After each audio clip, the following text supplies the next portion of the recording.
Hi there, Colin Hall, BizPlans UK. Question for you today is, how much is a customer worth? Simple question, one that you would think was pretty fundamental to most businesses. Yet in my experience, only 3/4 of business leaders can answer it with any confidence. And of the remaining quarter, a significant chunk, when they actually look at the data, are wrong. And the reason being is the way that we tend to track sales in our businesses is on an ongoing transactional basis. How many sales we made this week, this month, this year, because that's what's needed for our reporting and our accounts. But we don't necessarily track what's happening per customer.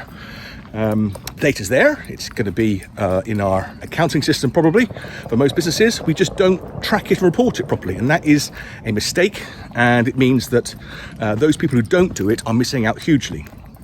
So you need to understand how much is your customer worth.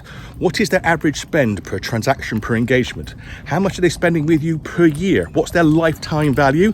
And what's the net present value of that lifetime value? And how do those numbers change over time?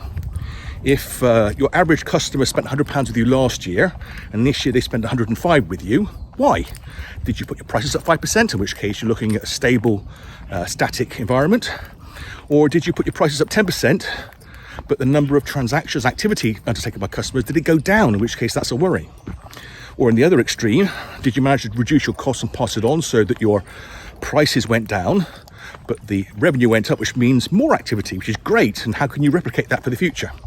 And how do those numbers change depending on the type of customer, the kind of product they buy, the distribution channel of which you're acquiring them, and where they are located?